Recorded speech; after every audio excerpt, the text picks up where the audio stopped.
This morning in our series Food for Thought, the south side of Chicago is home to a growing food scene, and there's a hot new restaurant that's right at the heart of it. And it's changing how people think about fine dining and how they see a local landmark with a long history.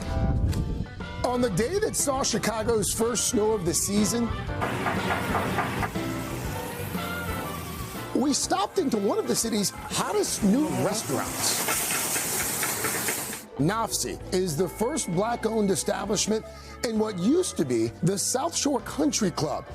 Owner Donnell Digby and designer Cecilia Cuff both grew up on the South Side.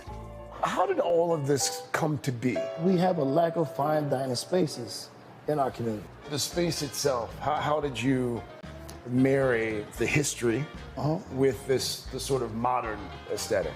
We're able to look at, everything from preserving the historic floors to stripping away on the ceilings years of things that had been added to the ceiling to come and really unleash the natural beauty of the space. And then we were able to marry it with local art and LED lighting and really modern aesthetics.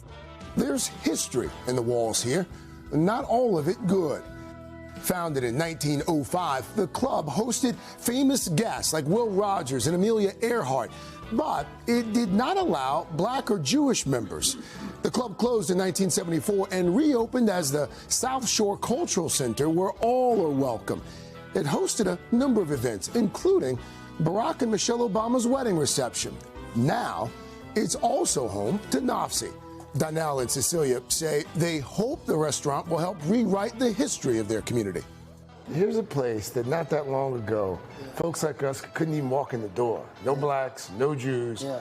And now all of a sudden, it's a black guy who runs it. Yeah. That's who lives in our community. Yeah. And so to see us working in a space, to see us running a space, I think it rewrites the narrative of who this space belongs to, and it belongs to the community. It's a community center, and I think that feels really good every day. Let's talk about the name. What's the story behind Nafsi? So Nafsi is Swahili for soul.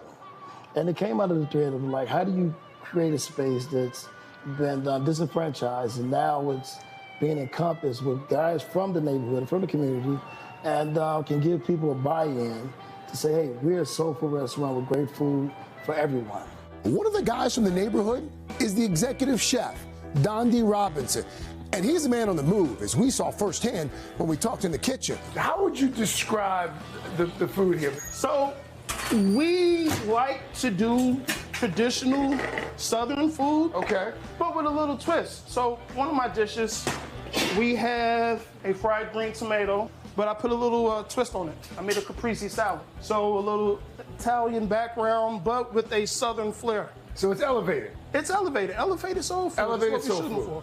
Busy hands, always thinking, always moving. His love of cooking born out of some of his earliest memories. How did you discover food? Growing up watching my mother, she had 10 kids of her own, and then she adopted 8. I was a part of the 8th adopted, so seeing food preparation for 18 people kind of got me in the habit of wanting to cook. It's still early days, but Donnell says so far, the reviews and the community response have been overwhelmingly positive. Go ahead, Digby. Go ahead. Here's the thing, you don't know this about me, but I love a pork chop. Growing up, that was like one of my mom's specialties. Ooh, there you go. Nice and medium, too. You brined this, didn't you? I know you brined Of course I brined it. 24 hours. My man. Ooh, that looks good. He brought that pork chop for like 2 days, by the way. It is a beautiful location. The folks at Nafsi hoping to become just more than a restaurant, really there. They want to be a gathering space for friends, family all over Chicago. While we were there, we saw young people, older people, black people, white people. It was just, it's already a gathering spot for the community. That's what food does. Yes. Brings people together. Awesome. Thank you.